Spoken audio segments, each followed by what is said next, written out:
Did you ever listen to the Freakonomics that said digital marketing doesn't really work? Well, we talk about it a little bit today in the Olympics ad review. I do talk about it. I wouldn't say it doesn't really work. Let me get specific. I am a firm believer, and I felt this at NVIDIA as well, that digital ads are nearly useless. And by that, I mean like a digital banner ad, anything like a pop-up, anything like I think ads on content like YouTube ads can still work. And then I think social media and specifically influencer programs can obviously work. So if you get like a digital influencer, somebody Instagram famous or whatever to talk about your product, that can work. Like the old school digital ads, like buying ad space on IGN or whatever, that shit's useless.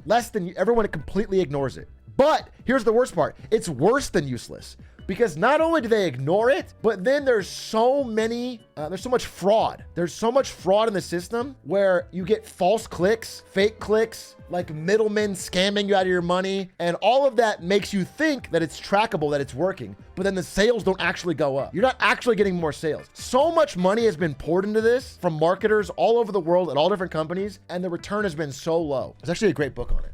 Subprime Attention Crisis, which is funny. I bought this book thinking it was about how we're all losing our attention spans. I'm not kidding. I bought this book based on the title, and I thought it was about it's literally only about how there's so much click fraud in advertising. It's literally about how there's click fraud. It's like a very specific book about how middlemen do an incredible amount of fraud to suck the money out of big advertisers and don't tell them. But the thing is, here's the crazy part. So let's say you are a mid-level executive at Coca-Cola, okay? And you've got a marketing budget and you're like, I'm going to spend it on direct click ads. And you spend it, and then you get a report back saying, we got millions of clicks. It was pretty successful. If in your heart, you know it's a fraud, if you go to your boss and say, hey, we wasted all this money, you're fired. But if you go to your boss and say, hey, this was super successful, look at this report I was given, you get promoted. So it's like, the thing about digital advertising is it's much easier to track, but much less successful. True brand advertising is always a gamble because you can't track it. Things like commercials, billboards, really good influencer partnerships, you can't track how successful they are. You can see sales spikes around the same time, but it's tough to, it takes a while, you know what I'm saying? But that's the only one that actually works. And those can also fail. Half of advertising is wasted. The trouble is knowing which half, right? That's the famous quote. So anyway, it's very fascinating. It's something I thought a lot more about when I was at NVIDIA. I don't really care anymore because I don't have to. I just don't click ads. And I know that no one else does. We'll talk about it a little bit. Famous quote. It is a famous quote. Half of all advertising is wasted. The trouble is knowing which half. Anybody in marketing will know that quote who reads books. Hey, Trek, I'm currently halfway through my associate's degree. I just got offered a $75,000 athletic scholarship for a bachelor's degree I don't need. I plan on working blue collar. Should I take it? Yeah, definitely. Take the opportunity. You know what? You're going to have a blast. It'll be just a fun time. They're going to cover your schooling. You get to play a sport you like. You never know what you might need a degree for later on. I'm a huge, I think our system is fucked up in requiring a degree so often when a degree doesn't really help for most jobs. However, the reality on the ground is like 70% of jobs now require a degree. The stat I heard was like 30% of available jobs now are degreeless. So maybe you have a perfect plan, and I'm not saying blue collar isn't a great way to go, especially in this economy. It can't hurt you to have a degree, especially if they're going to pay for it, bro. The worst part about schooling is the student loans. It's so damn expensive. The price keeps going up, and the quality doesn't match. So I would say take it, bro.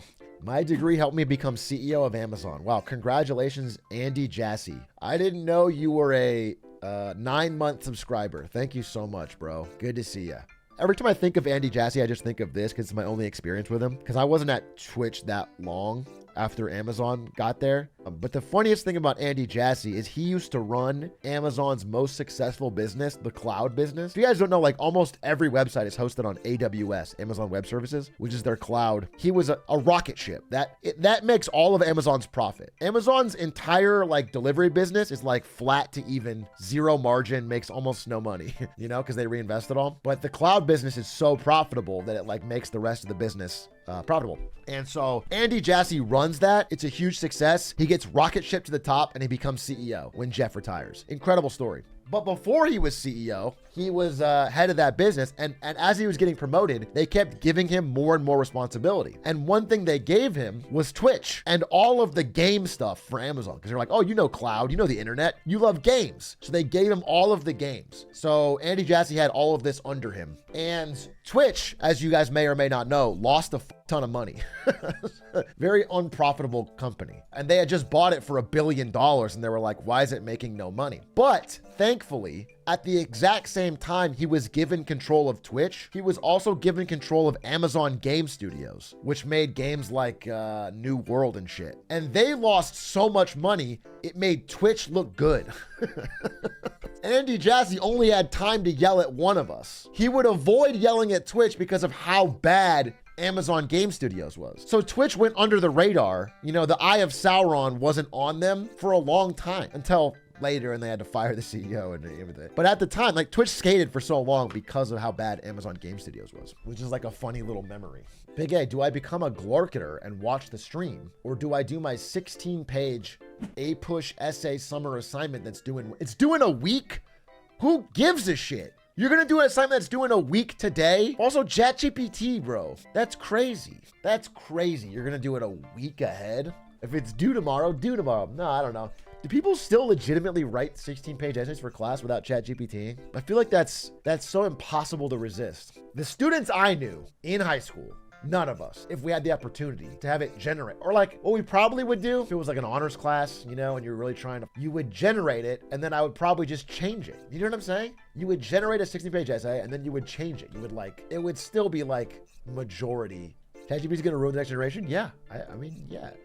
They're saying it was, I mean, you can never know. It's so extremist, but like, again, I talked to you guys that I read our teachers on Reddit because I think it's fascinating. And they just hate COVID kids. Our teachers hate COVID kids. Every generation of COVID, like they call them the stupidest, laziest sacks of shit.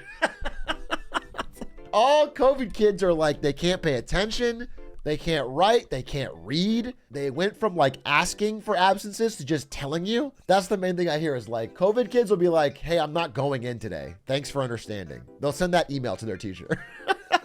Like they don't even ask anymore. They don't say, they just, like, that's so common now apparently, which is just, to me, that's crazy. So yeah, it's definitely changing. I think larger implications are probably overhyped, but I do think there's like some behavior stuff that is like shocking to teachers. And it's not just our teachers. I have a friend, two friends actually, who are teachers in Arizona, and they have both said, even one of them was like, I love the kids. Like he's like the most godlike teacher. He's like the most, I believe in the students. I actually think, I've never seen a better group of brighter kids. Even he's like some of the stuff with the parents too. Dude, he hates millennial parents.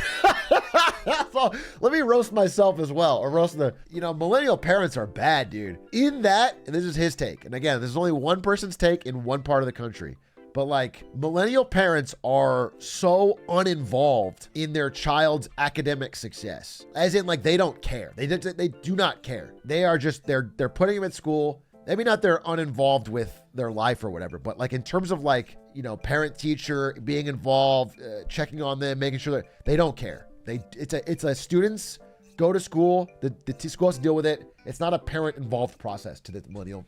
That's so Hufflepuff of them. Again, these are all broad strokes. Obviously, we're talking about multiple tens of millions of people. There's individuals, but as a broad trend, he's been in teaching for a while, and I think he's noticing a difference.